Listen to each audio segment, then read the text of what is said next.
연합에 대해서 말씀하셨는데 이 연합은 바로 십자가의 연합이에요. 십자가 연합. 십자가 연합이라는 의미는 예수님이 너희가 살고자 하느냐 죽을 것이요 너희가 죽고자 하느냐 살 것이다. 그 의미는 네가 육적으로 살고자 하느냐 그러면 너는 죽을 것이다. 네가 의를 위해서 죽고자 하느냐 그럼 너는 살 것이라는 거예요. 그래서 결국은 그 연합은 그리스도와 함께 십자가에 못 박히는 연합이에요. 할렐루야. 그래서 그리스도의 의를 쫓아가는 연합이에요.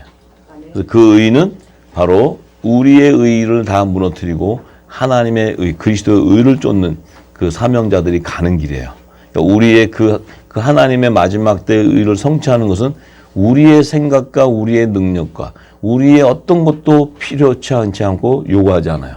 오직 우리 안에 중심은 그리스도의 말씀으로 하나가 되고 한 성령 안에서 한 몸으로 연합을 이룰 때 예수 그리스도의 능력이 나타나는 거예요. 할렐루야. 그래서 예수님의 영광이 드러나게 되고 하나님의 뜻이 이루어지는 것인데 그 일을 이루라고 우리에게 하늘의 대사의 직분을 주셔서 우리에게 이 땅에 주시는 그 사명을 이룰 수 있는 성령의 권능을 부어주는 거예요. 그랬을 때 이제 우리는 결국 지금은 무엇을 해야 되냐면 말씀 안에 내 안에 있는 내 육적인 것을 벗기고 그리스도의 옷으로 갈아입는 작업을 해야 돼요. 지금요. 이것이 작업이 안 되면 여러분 가다가 바로 앞에 걸리는 돌에 다 자빠집니다. 그래서 하나님은 완전하신 분이기 때문에 우리가 99%는 다 된 것 같은데 1%가 덜 됐다면 100%가 안 된 거예요. 열매라는 것은 하나님이 요구하는 것은 100%의 온전한 열매를 요구하는 것이지 99%는 됐는데 1%는 아직 부족했다. 근데 뭐 99% 정도면 되는 것이지. 세상은 그것을 인정하지만 하나님의 나라는 그것을 인정하지 않아요. 하나님은 완전하시기 때문에 99%라는 것은 있을 수가 없고 내가 십자가에 예수 그리스도와 함께 연합이 되는 것은 100%야지만 되는 거예요. 근데 그 100%는 우리 인간의 신념, 의지 그런 것으로는 될 수 없는 거예요. 절대로. 그렇기 때문에 성령께서 우리 안에 내주하신 성령께서 우리의 연약함도 도와주셔야 되지만 우리 안에 있던 육적인 것을 강권적으로 폐쇄시켜버려야 돼요. 성령께서. 성령이 불로 태워버려야 돼요. 그래야 우리가 온전한 이 땅의 마지막 때 진리의 빛을 증거하는 온전한 등불로 세워지게 돼요. 이 등불이 세워져야 하나님의 뜻이 이루어지는 것이지 우리가 어떤 성공을 위해서 간다는 것은 그것은 절대로 하나님의 뜻이 아니에요. 하나님의 나라가 성취되는 의를 쫓아가는 거지 우리가 성공해서 성공적인 삶을 살기 위해서 가는 게 아니에요. 그거 우리가 잘못 생각하면 우리의 삶을 성공적으로 살기 위한 삶으로 간다면 그건 절대로 패망하게 돼 있어요. 다 패망하게 돼 있고 분쟁하게 돼 있고 다 흐트러지게 돼 있어요. 그렇지만 그리스도의 지체로서 한 성령 안에서 한 몸으로 연합되면 반드시 그 연합을 통해 그리스도의 예수 그리스도의 권세가 나타나 버리는 거예요. 그 권세가 바로 서로 사랑하게 되면 예수님이 그랬죠. 모든 이 인류의 모든 자들이 다 너희가 내 제자인 것을 알게 된다 이렇게 얘기했어요. 너희가 사랑하게 된다면 서로 사랑한다면 그 사랑이라는 것은 이 땅의 육적인 우리가 서로 형제를 아끼고 하는 사랑도 포함되는 거예요. 그 사랑도 포함되고 하나님의 사랑의 그 말씀에 기름 부어져 있어야 돼요.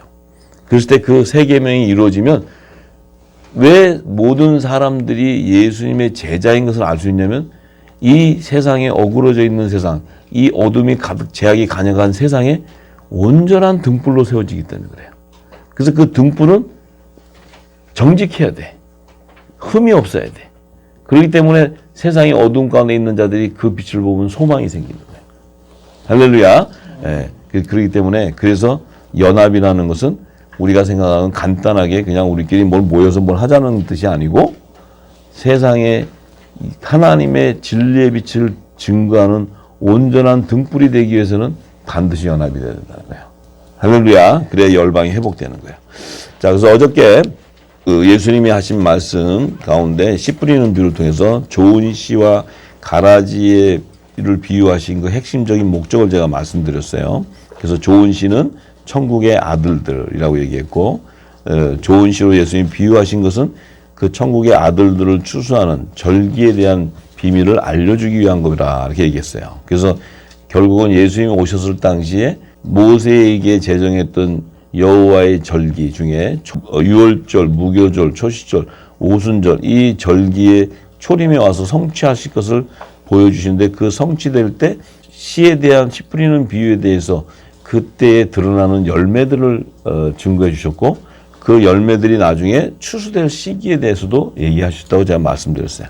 자, 그런데 오순절에 그 세소제로 거두는 그 빛의 자녀들, 천국의 아들들, 그들의 사명은 어저께 제가 말씀드렸어요. 화목직책의 사명이다. 또 바다에 그물을 던져서 물고기를 잡는 어부의 사명이다. 이 마지막 때가 되면 이제 영원한 복음을 열방에 다시 이어내서 이 열방 가운데 하나님의 종들을 추수하는 그 세곡식의 말씀들을 선포하는 그 사명이 마지막 때 사명자들이라고 했어요. 그것이 어둠 가운데 일어나 빛을 발하는 하나님의 아들들을 얘기하고 마지막 때 그 사명은 그들의 주시는 그 사명은 이 마지막 7년 흉년의 대환란, 흉년의 그 안식년 기간 때 되면 대환란이 일어나게 되는데 그때는 하나님의 종들이 그 후 3년 반 대환란을 통과하기 위해서는 하나님께서 광야에 그들을 양육하고 보호할 수 있는 피난처를 예비해야지만 그들이 탈출할 수가 있어요. 그래서 탈출해서 보호를 받을 수 있는 피난처는 이 빛의 아들들이 예비하지 않고서는 아무도 예비할 수 있는 자가 없어요. 하나님의 뜻을 아는 자가 없기 때문에.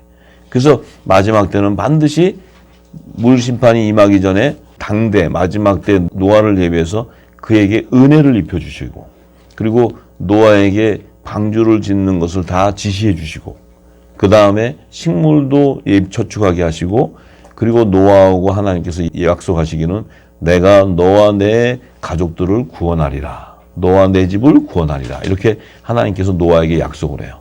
그러면 이제 마지막 때 우리에게는 하나님이 어떤 약속을 하냐?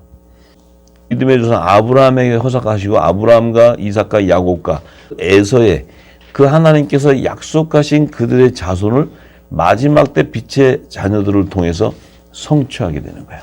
그래서 그 빛의 자녀들을 통해서는 아브라함과 이삭과 야곱과 에서의 자손들이 다 추수가 돼 일어나는 거예요. 그 복이 임하는 겁니다. 그러니까 신구약 성경에 기록되어 있는 하나님의 약속의 말씀과 그 약속을 이루기 위해서 예비하신 하나님의 것의 축복은 마지막 때의 빛의 자녀에게 다 이루어지는 거예요. 그래서 그 시대를 겪어오면서 우리가 살고 있는 당대 이 시대가 이렇게 마지막 때에 살고 있는 이 시대에 우리가 태어나서 살고 있다는 거예요. 그때 또 더군다나 그들 가운데서도 부름을 받아서 초속으로 예비되어 있다는 거예요. 이곳에 이제 기름을 채워서 하나님께서 열방에 이 복음을 전파할 뿐만 아니고 또 지혜자들을 세우게 하셔서 방주도 예비할 뿐만 아니고 식물도 공급하는 이 사명을 이루는 것이 하나님의 약속이에요. 하나님의 뜻이기 때문에 그것은 천지가 쪼개져도 하나님은 이루어버리는 거예요.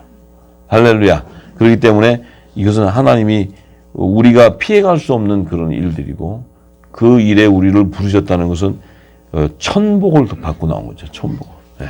천복을 받고 나온 천복. 만복이네. 천복보다도 만복. 네. 이 참 엄청난 얘기예요. 이제 그래서 그런데 그것에 대해서 제가 이제 성경을 풀어드리는 것은 그것을 증거해 주는 거예요. 이건 사실이다. 성경이 이렇게 하나님께서 예언하시고 예수님이 이렇게 풀어주신 말씀 속에 계시되어 있다 하는 것을 풀을 때 여러분들과 저는 성령이 내주하고 계시기 때문에 그 성령께서 알려주시고 가르쳐 주신다는 거예요.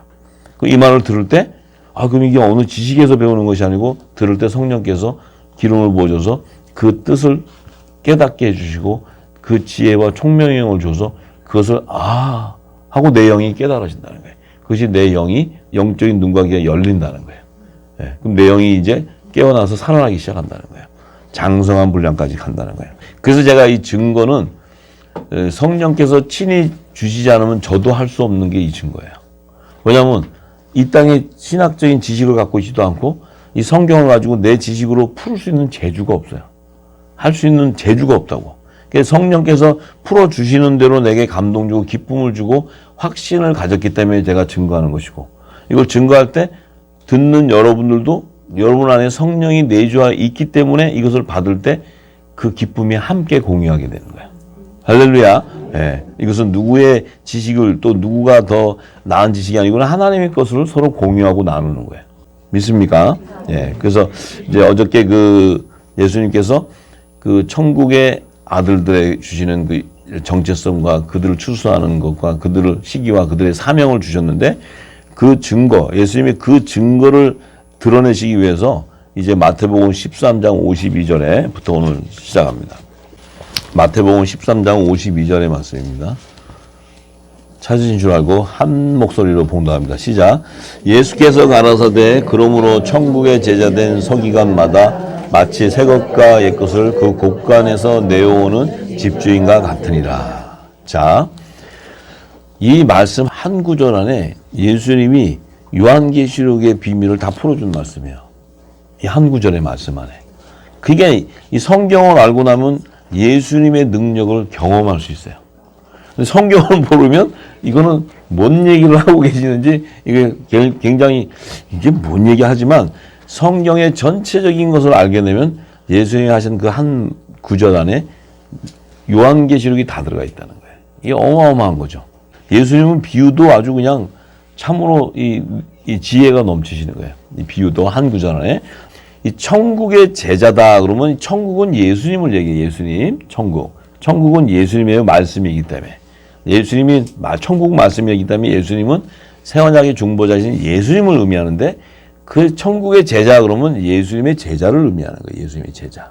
그럼 예수님의 제자된 서기관 하면서 이것은 복음의 제사장을 얘기하는 거예요. 복음의 제사장.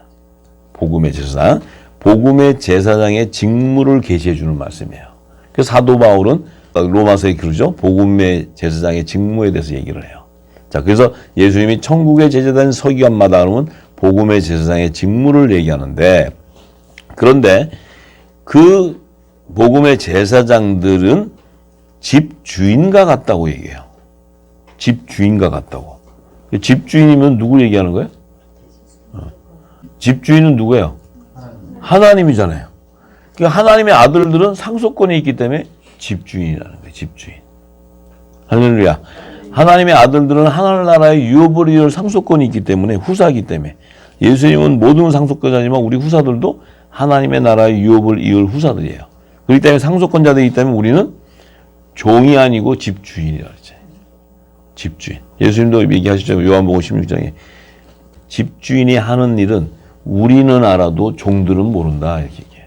예수님이 우리 보고 우리는 그래, 친구라고 우리는.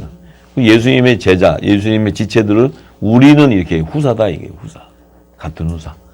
자, 그러니까 그들은 집주인이라는 것은 당연히 우리가 우리 아버지 집에 이 집이 우리 아버지 집이다. 내가 살고 있으면 나도 집주인이에요. 아버지의 친자니까. 맞습니까? 네. 그러면 이 천국의 제자된 서기관 이 조은 씨, 이 복음의 제자들은 집주인인데 그들이 해야 될 일이 뭐냐면 곳간에서 새 것하고 옛 것을 내어오는 자들이라는 거예요. 내어오는 자. 그 이게 곳간이라면 곳간은 우리가 지금 다 알죠. 누가 들어가 있어요? 곡식이 들어가 있다. 곡식이 고운가루가 들어가 있는 게 아니고 이 고운가루가 집주인이에요. 집주인. 근데 곡식이 들어가 있는데 그 곡식이 새 것도 있고 옛 것이 있다는 거예요. 그럼 새 것은 뭐고 옛 것은 또 뭐냐는 거예요.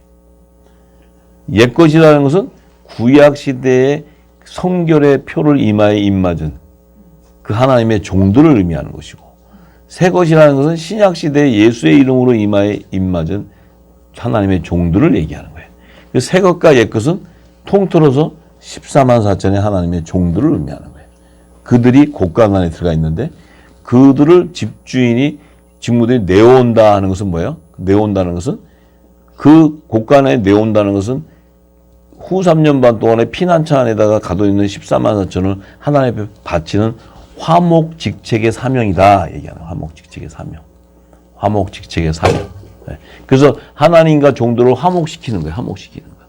할렐루야. 그래서 내어와서 하나님과 종들을 화목시켜준다. 화목시켜준다는 거예요.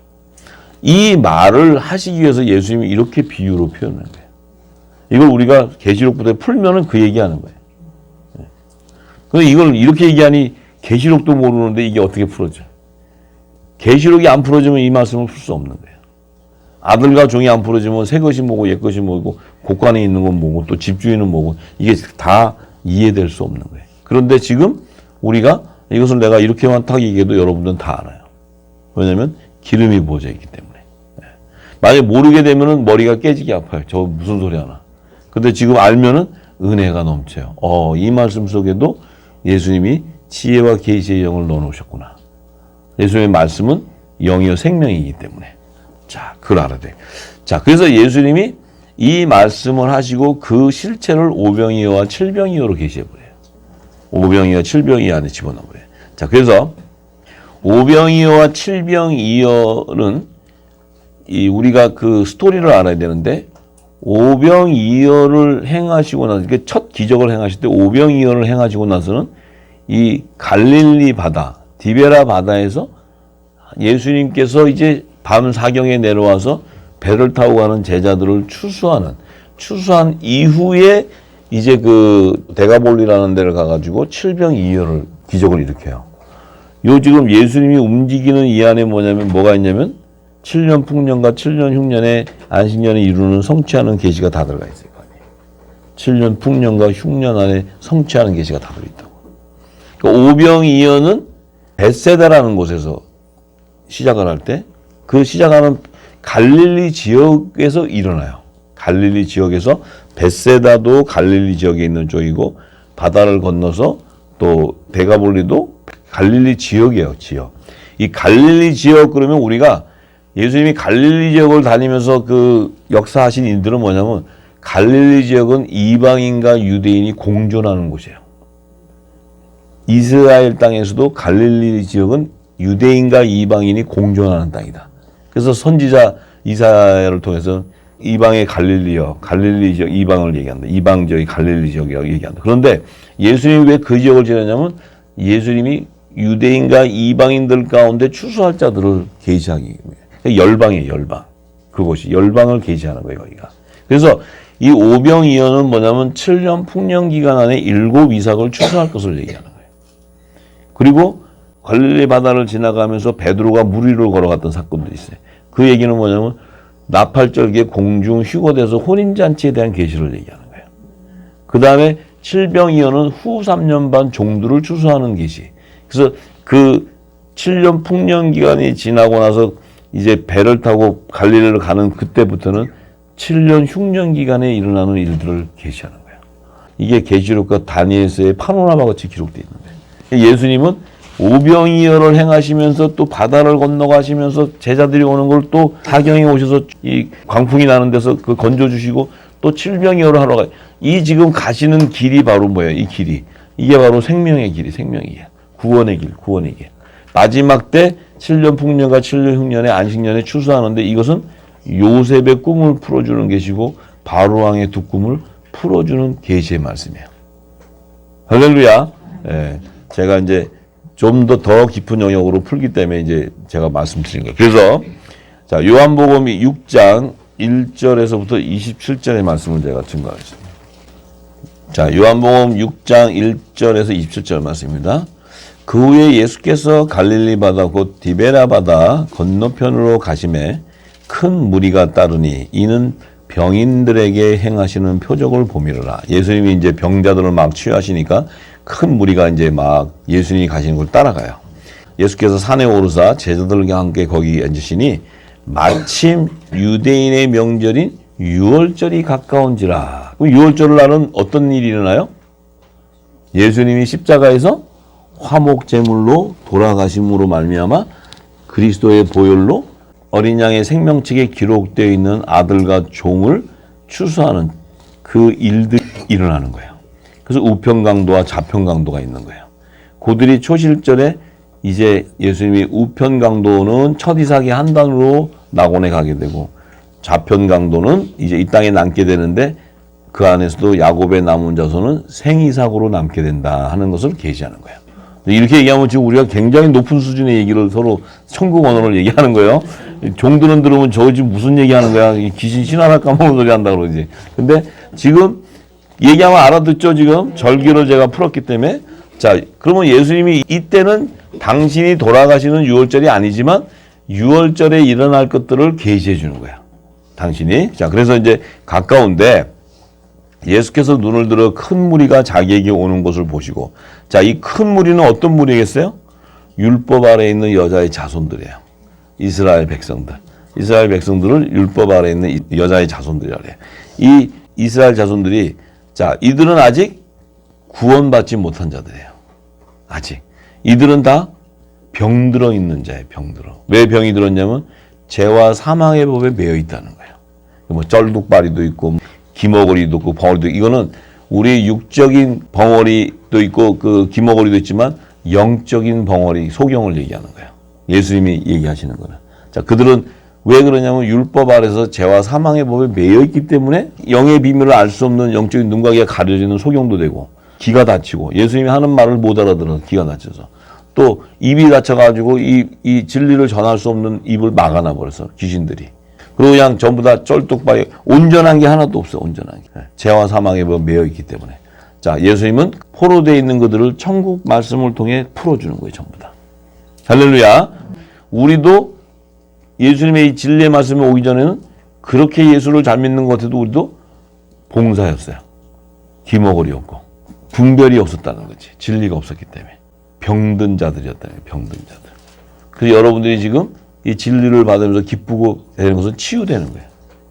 회복되는 거예요. 회복. 진리 가운데 회복되는 거예요. 고통당했던 그 안에서 내가 진리 안에서 자유케 되는 거예요. 지금. 그게 포도에서 풀어나는 거예요. 할렐루야. 네. 우리도 똑같은 이 무리 속에 있는 자들이에요. 내가 그 안에 있었던 자들인 거예요. 우리가. 그런데 이제 예수님이 치유해 주는 것을 우리가 이제 깨닫게 되는 거예요. 그래서 오는 걸 보고 예수님이 이렇게 얘기하세요. 빌립에게. 자, 우리가 어디서 떡을 사서 이 사람들을 먹게 하겠느냐. 자, 예수님이 말씀하신 떡은 영생 생명의 떡이에요? 아니면 이 땅 육의 떡이에요? 네, 생명의 떡인데 너희들이 저 병든 자들을 배가 고픈데 무엇으로 저들을 먹여서 치유하겠느냐 하니까 이제 빌립은 아직도 오순절이 이르기 전이니까 빌립은 예수님이 딱 하는 얘기를 듣고 수가 몇 명인데 떡이 얼마나 있어야 돼? 그럼 돈이 얼마나 있어야 돼? 이게 벌써 머릿속에 착 계산된 거야. 예수님은 지금 그 떡 얘기하는 게 아닌데 벌써 머릿속에 착 들어왔어요. 그러니까 이렇게 말씀하시면 친히 어떻게 하실 것을 아시고 빌립을 시험하기 위해서 했다 이렇게 얘기해요. 예수님이. 빌립 역시도 율법 아래 있기 때문에 내 제자지만 큰 무리에 있는 저들과 똑같다는 거예요. 그래서 빌립이 내가 이렇게 얘기하면 어떤 반응을 할 것을 예수님이 알았다는 거예요. 탁 던지니까 당연히 자 우리가 율법 아래서 예수님을 믿고 주여 주여 부르짖고 했는데 예수님은 딱 볼 때 저들은 내가 떡 얘기하면 지금 예수 그렇게 잘해서 떡 얘기하면 우리에게 밥 주나? 이렇게 그 생각밖에 안 하네. 예수님은 생명의 떡을 얘기하는데 생명의 떡을 먹어본 적이 없으니 그 맛을 모르는 거지. 자, 그러니까 이제 지금 예수님이 딱 빌립을 시험하니까 빌립이 대답이 이렇게 해요. 각 사람으로 조금씩 받게 할지라도 200데나리온의 떡이 부족합니다. 200데나리온이라는 이 돈이 있어야 그 떡을 사야 저들을 먹일 수 있습니다. 자, 지금 이 땅에 있는 율법 아래에 있는 자들은 똑같이 이렇게 얘기해요. 물어보면 똑같이 얘기해요. 이거를 생명의 떡 얘기하면 2단, 3단 막 나와요, 전부. 이 떡은. 자, 그래서 이제 이 영적인 눈이 열려 있지 않기 때문에 당연히 그렇게 나오는 거예요. 예수님은 알고 있었어요. 자, 그러니까 제자 중 하나 곧 시몬 베드로라 그 형제 안드레가 예수께 여짜오되. 자, 여기에서 이 안드레는 베드로의 형제인데 안드레가 예수님의 제일 첫 번째 제자가 안드레예요. 안드레하고 이 지금 요한복음은 사도 요한이 기록했지만 안드레하고 사도 요한은 세례 요한의 수제자예요. 둘 다 제자였어요. 요한복음 1장을 읽어보면 나와요. 그런데 세례 요한이 예수님이 저분이 우리를 구원하시는 하나님의 어린 양이라고 이렇게 증거할 때 그 둘이가 예수님을 쫓아가서 그것을 증거를 들 때 예수님이 그날 둘이를 데리고 하나님 나라 얘기를 해줘 그래. 안드레가 잽싸게 자기 집에 가고 베드로를 데리고 와서 메시아를 만났다고. 그래서 베드로를 데려와서 베드로를 예수님을 만나게 해줌으로써 베드로도 예수님의 제자가 됐어요.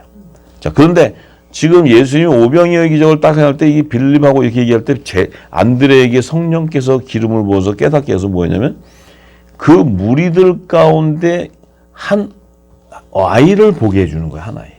그 무리들 안에.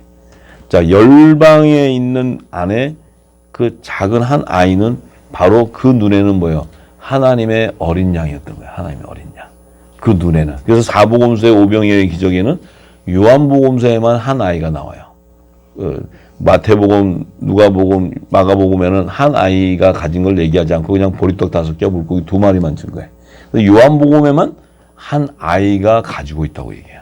그러니까 그건 뭐냐면 그 무리 속에 예수 그리스도를 계시하는 거예요. 어린 양, 하나님의 어린 양. 그분은 우리를 구원해 주시는 구원주인 거예요. 그분이 십자가의 유월절날 돌아가시면 우리가 구원하는데 그분의 오른손과 왼손에 있는 보리떡 5개와 물고기 2마리가 바로 유월절날 어린 양의 피로 하나님께 드리는 어린 양의 생명책에 기록되어 있던 자들이라는 거예요. 그것을 안드레에게 성령이 계시해 주면서 그 아이가 보리떡 5개와 물고기 2마리를 가지고 있는 걸 보고 그를 데리고 예수님 앞으로 이렇게 왔어요. 와서 예수님, 이 많은 사람인데 이거 가지고 어떻게 되겠습니까? 하니까 예수님은 벌써 안드레에게 성령이 역사한 걸 알고 있어요. 빌립은 떡 200데나리온을 돈을 가져야 가서 사서 저 많은 무리를 먹인다고 생각하고 있는데 안드레는 어린 양 예수가 우리를 구원해주는 그 생명의 떡을 주는 것을 알고 데리고 올 때 예수님은 벌써 안드레에게 성령이 역사한 걸 알아요. 왜냐하면 안드레 역시도 아직 율법 아래에 있었거든. 이 오순절날 성령이 임하기 전이었으니까. 그런데 예수님은 영이와 생명이기 때문에 그 말이 떨어질 때 성령께서 안드레의 마음을 조명해서 그 무리 속에 어린아이가 보리떡 5개, 물고기 2마리 갖고 있는 걸 딱 보게 한 거예요. 그래서 예수님 앞에 딱 놓으니까 예수님이 저 어린아이가 자기가 구원해 주죠. 그러니까 예수님은 다 아시고 뭐라고 얘기했냐면 예수께서 가사대 이 사람들로 앉게 하라 하신데 그곳에 푸른 잔디가 있는 거예요. 이게 푸른 잔디가 있었어요. 이 잔디가 있다는 의미는 뭐예요? 잔디가 있다는 것은 봄절기는 거예요. 봄이라는 거, 봄. 그죠? 잔디라 그러면은 겨울이나 가을이는 잔디 죽잖아요, 전부. 누렇게. 자, 봄이에요. 자, 칠병이어에는 푸른 잔디에 앉는 게 아니고 땅에 앉는다 그래, 땅에. 땅에 앉는다는 것은 가을, 추수가 끝난 일, 이 얘기하는 거예요. 그러니까 봄절기와 가을절기를 얘기하는 거죠. 푸른 잔디를 볼 때는 봄절기. 그 다음에 실병이어는 땅에서 할 때는 푸른 잔디가 아니고 땅이라는 것은 이미 잔디가 다 말라 죽은 흉년 기간을 의미하는 거예요. 이제 그것도 내가 칠병 이제 풀면서 지금 저희도 풀 거예요. 이제 제가 미리 이렇게 던지는 거는 미리 알아라 하고 얘기하는 거예요. 그때 얘기할 때 되면 이제 그걸 깨닫고 비교가 돼. 왜 예수님이 오병이어를 기적을 하고 칠병이어를 기적을 나눠서 했는가를 계시해 주는 거예요. 계시. 아들과 종을 추수하는 것을 계시하는 거예요. 자, 그래서 참 이 예수님이 하시는 기적들을 보면 참 이게 하나님이 하지 않고서는 할 수 없는 그런 기적들을 이루는 거예요. 그 속에 창세전에 감춘 하나님의 비밀이 다 그 안에 있어요. 그걸 예수님이 직접 행하시는 거예요. 만물을 움직이면서. 그 안에 어린아이도 넣어놓고 떡도 이걸 볼 줄 알아요. 이거를 그냥 이거만 읽는 게 아니고 그 움직이는 그 안에 만물이 움직이는 그 소리를 들어야 돼. 그래야 신부예요. 신부. 주님의 신부. 이제 들리죠, 이제 좀. 처음에는 오병이 오르면 떡만 먹은 줄 알았더니 이제는 그 만물이 움직이는 소리를 듣는 거예요. 자, 이게 이제 기름 부음이 충만해졌다는 거예요. 자, 그래서 사람들이 이제 그 앉는 사람이 있는데 수요가 5,000쯤 되더라. 예수께서 떡을 가져가지고 축사하신 후에 앉은 자에게 나눠주시고 고기도 저에게 원대로 주시는데, 자, 이 떡을 축사하신다는 것은 이 떡은 바로 생명의 떡이에요. 생명의 떡. 이 떡을 먹으면 영생하는 거예요. 영생. 할렐루야. 영생하는 떡, 영생하는 떡. 우리의 육적인 배가 부르는 떡이 아니고 영생하는 떡. 자, 영생하는 떡인데 이걸 축사하신 다음에 이제 나눠주시는데 저희가 배부른 후에 예수께서 제자에게 있을 때 남은 조각을 거둬 버리는 것이 없게라. 예수님이 남은 조각을 거둬라 하는 것은 그 먹은 자들 가운데서 남은 자를 추수하는 거예요. 남은 자. 다 먹었는데, 다 먹었으니까 추수하는 게 아니라 먹었는데, 그 반응은 남은 자들이 열매로 나오는 거예요. 남은 자들. 그래서 요셉의 남은 자, 야곱의 남은 자, 하나님의 아들들의 열매는 요셉의 남은 자손, 또 하나님의 종들은 야곱의 남은 자손, 이런 거예요. 남은 자를 추수하는 계시예요. 할렐루야. 예, 그래서 보리떡 5개로 먹고 남은 조각이 12바구니에 가득 찼다. 자, 뭘 먹었어요? 보리떡 5개. 그 보리떡 5개는 뭘 의미해요? 슬기로운 5처녀를 얘기해요. 슬기로운 5처녀. 슬기로운 5처녀에는 뭐가 담겨져 있어요? 기름이 담겨 있어요. 기름은 바로 예수 그리스도의 말씀이에요. 그 말씀이 담겨 있어요.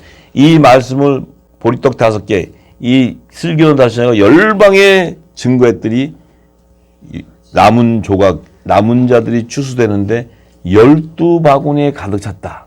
이 12바구니는 어린 양의 12사도의 이름으로 충만히 채워지는 것이에요. 12보자, 우편 12보자를 의미하는 12보자. 이해되세요? 예. 그래서 보리떡 5개를 먹고 남은 조각이 12바구니 가득 찼다 하는 것은 슬기로운 5처녀가 마지막 때 열방의 7년 풍년 기간에 우리가 이 말씀이 증거돼서 나가기 시작하면 12바구니가 차게 돼요. 12바구니가 차는 거는 우편 12보자가 채워지는 거예요. 그 시기는 언제요? 7년 풍년 기간이에요. 7년 풍년 기간. 7년 풍년 기간에 7 좋은 이삭이 다 거둬지는 거예요. 할렐루야. 예.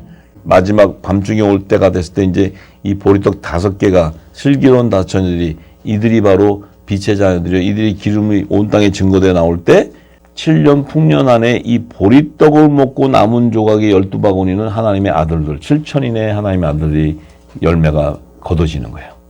요때는 7년 풍년 기간에 7 좋은 이삭을 거두는 시기예요. 무슨 말인지 아시겠죠? 이해되세요? 오케이. 자, 그래서 이 오병이어를 딱 행하시고 사람들이 그 예수님이 행하신 표적을 보고는 말하다, 이 사람이 분명히 세상에 오시는 선지자다 이렇게 얘기해요. 이게 지금 맞는 말이에요, 틀린 말이에요. 이 띨씨들이 하는 얘기, 띨씨들이 선지자다 뭐 이래요. 그래서 선지자가 아니지. 예수님은 누구예요? 복음의 사도이시오. 하나님의 영원한 대제사장이시오. 또 하나님의 독생자이신데. 예. 근데 이 지금 율법 아래 있는 자들은 그 표적을 보고는 선지자. 왜? 모세가 가장 큰 선지자이기 때문에 예수님도 그 모세와 같이 보는 거예요. 선지자. 예. 그 모세를 구원해주는 구원자인데 이 율법 아래 있으면 이렇게 돼요. 이렇게. 자, 그래서 자, 우리는 이제 복음의 아들들이기 때문에 복음의 이제 우리가 기름 부은 자들이기 때문에 우리의 정체성을 알게 되고 또 우리는 선지자의 반열에 있는 것이 아니고 사도의 반열이 있다. 사도의 반열. 할렐루야. 예, 그걸 알아야 돼요. 자, 그래서 자, 그러므로 예수께서 저희가 와서 자기를 억지로 잡아서 임금 삼으려는 줄 아시고 다시 혼자 산으로 도망. 자, 그 무리들이 예수님을 보고 저분이 우리를 구원할 분이다. 이스라엘의 왕이다. 그래갖고 잡으러 간 거예요. 잡아서 임금 세우려고. 그러면 지금 예수님이 임금이 돼야 돼요? 안 돼야 돼요? 언제 임금 돼야 돼? 재림 때 임금이 되는 거야. 지금 초림 때 임금 되면 큰일 나. 초림 때 임금 되면 우리는 구원이 없어. 우리는 다 저기 추생하면 어떻게, 아주 그냥 내가 이거 보면서 이 새끼들 아주 죽을라고. 이것들이 아주 그냥 정신을 못 차리고 큰일 날 뻔해서 이것들이 예수님 잡혔으면 이거 우리 큰일 날 뻔했어. 예수님이 그냥 도망가는 거야. 그냥 내가 여기서 보면서 이놈의 새끼들 아주 막 열이 막 나는 거야. 그 예수님이 잘 도망가셨지. 예수님은 또 도망가는데도 그냥 일각이세요. 왜냐하면 당신의 때는 초림 때는 메시아로 오셨지 만왕의 왕이 아니시기 때문에 이제 장차 만왕의 왕으로 오실 때가 있다는 거죠. 참 이것까지 이게 얼마나 재밌어요, 그죠? 이 참 성경을 알면 이렇게 재밌어요. 그런데 이제 그 예수님이 이제 산으로 가시고 사라져 버렸어요. 그러니까 날 저물었어, 컴컴해. 제자들이 바다에 내렸어요. 저물매, 컴컴해졌어요. 이게 무슨 말이에요? 저물매 하는 건 기근이 왔다는 거예요. 이제 기근. 7년 흉년의 기근이 왔다는 거예요. 이제 저물매. 이 성경을 알면 너무 재밌다. 이 표현이 이게 저물매. 그러면서 이제 제자들이 바다에 내려가는 거예요. 이렇게 세상을 향해 가는 거예요. 바다는 세상이에요. 가는데 이 배를 타고 바다를 건너. 이 배는 구원의 배를 얘기하는 구원의 배. 구원의 배. 우리가 영적인 것을 알아야 돼요. 이제 벳세다에서 오병이어가 기적을 끝나고 바다를 건너 갈릴리 바다를 지나서 가버나움으로 가는데 이미 어두워져 있고 예수님은 아직 저에게 오시지 아니하셨다. 자, 7년 흉년의 환란의 기근이 들어왔는데 예수님이 아직 안 오시는 거예요. 안 보이는 거예요. 자, 이제 이 제자들이 막 예수님을 찾는데 찾을 수가 없어. 근데 저물고 막 이게 바닷가로 이 세상을 나갔는데도 지금 저물고 어두고 환란이 오고 막 이러는 상황인데 예수님이 보이질 않아. 그래서 그들이 이제 그 구원의 배를 타고 가버나움을 이렇게 가고 있는데 그 바다에서 세상이 광풍이 부는 거예요. 큰 바람이 불어서 파도가 일어나고 막 광풍이 났어. 이제 요동치는 거예요. 환란 때. 그런데 제자들이 노를 져서 10여리쯤 가다가 예수께서 바다 위로 걸어서 배로 가까이 오심을 보고 두려워했다.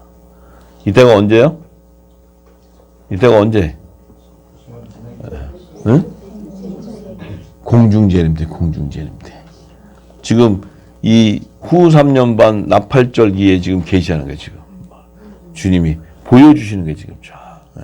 자, 오는데 여기 요한복음에는 보면은 이렇게 돼 있어요. 그냥 바다 위로 걸어오시는데 노래 와가지고 제자들이 막 두려워하니까 예수님이 나다 두려워하지 말아라 하니까 그 제자들이 배에 탄 제자들이 기뻐해서 배로 영접하니 배는 곧 저희가 가려던 땅에 이르렀다. 저희가 가려던 땅은 바로 뭐예요?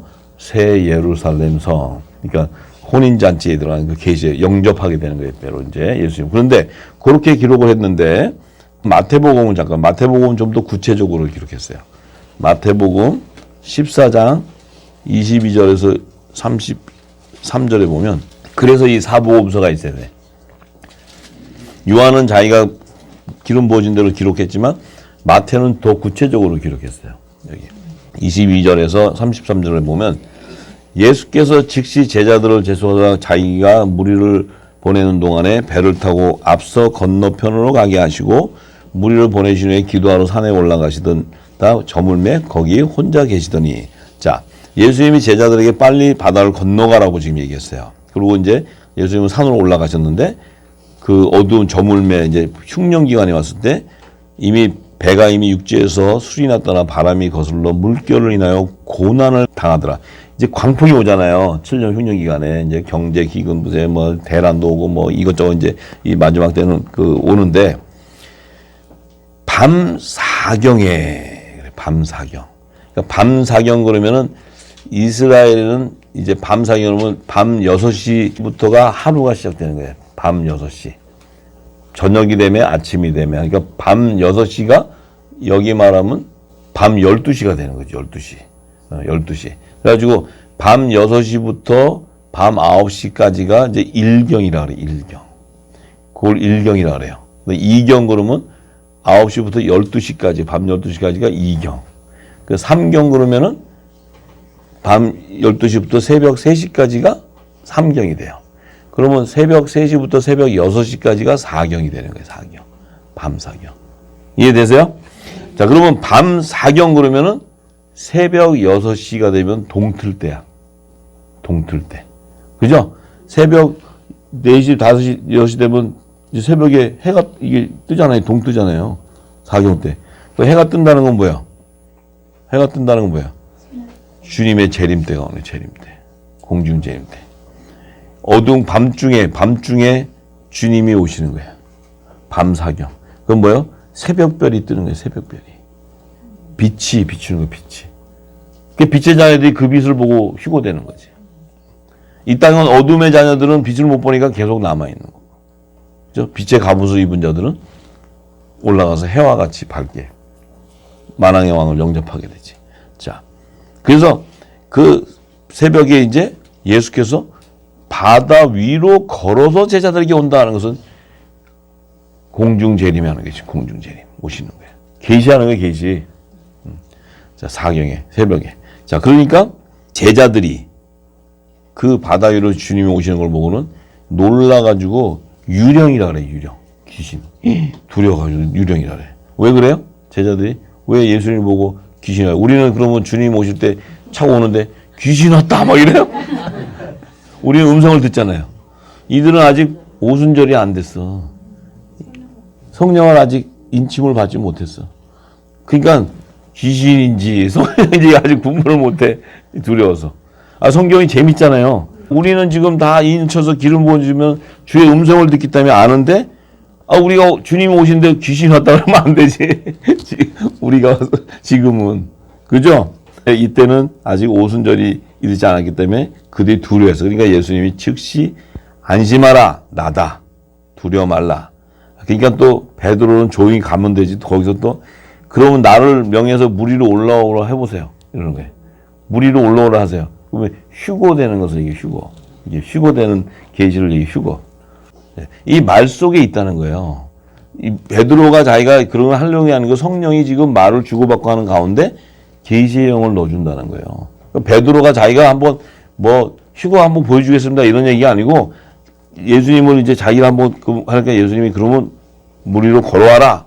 그러니까 이제 걸어서 가는데 두려워할 때 손을 잡아준다는 거죠. 그러니까 이제 그때 그것은 주님의 신부들이 탄 그 구원의 배가 나팔절에 휴거되어 가는 것을 계시하는 거예요. 휴거되는 것을. 자, 이것을 갈릴리 바다 오병이어가 끝나고 칠병이어를 행하러 가기 직전에 갈릴리 바다에서 행하는 거예요. 이건 뭐냐면 요 오병이어의 기적에 보리떡 5개 먹고 남은 조각 12바구니의 찬자들을 예수님이 7년 흉년 기간 안에 후 3년 만에 시작된 둘째와의 시기에 추수해 줄 것을 계시하는 말씀이에요. 시기까지 얘기하는 거예요. 우리는 계시록을 알고 있기 때문에. 우리가 어떻게 알 수 있어요? 진리의 성령이 오셨기 때문에 아는 거예요. 진리의 성령이 오시면 우리를 진리 가운데 인도한다 그랬어요. 진리 가운데 인도하게 되면 어떤 역사가 일어나냐? 장래일을 알게 된다는 거예요. 장래일은 뭐냐면 그리스도의 재림에 대한 계시를 알게 된다는 거예요.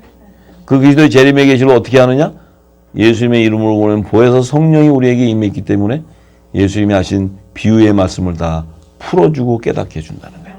그렇기 때문에 우리가 이걸 증거할 때 서로가 은혜 가운데 아멘으로 화답하게 되는 거예요. 할렐루야. 네. 이게 얼마나 놀라운 얘기예요. 네.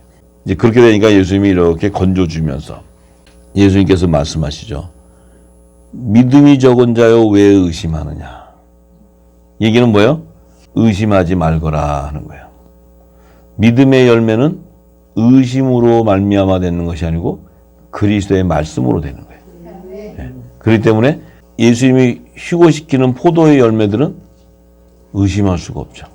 그러니까 예수님이 지금 책망하는 건 뭐냐면 휴거될 자들은 의심하지 말아라 하는 것을 교훈하는 거예요. 우리한테 교훈하는 거예요. 할렐루야. 교훈하는 거예요. 그래서 베드로는 믿음이 적을 수밖에 없지. 아직까지 율법 아래 있으니까. 그죠? 율법 아래 있으면 이렇게 되기 때문에 예수님께서 이제 그것을 믿음의 열매를 말씀하시면서 믿음의 열매는 온전하게 맺혀지는 것이 의심하는 것이 아니다. 이제 계시해 주기 위해서 이렇게 얘기하는 거예요. 그러니까 그 말씀을 하자마자 배에서 함께 오름에 바람이 그치게 되고 배에 있는 사람들이 예수께 절하여 가로되 진실로 하나님의 아들이소이다. 이제 뭐요? 선지자에서 하나님의 아들로 알게 된다는 거죠. 할렐루야. 저실전선이 나가 저실전선이 나가 배설에 가라 자기 의지를 두고 자기 의지를 두고 아시라니 성령이 세마다 아니 제가 주의 것을 주의 것을 믿으리라 성령의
다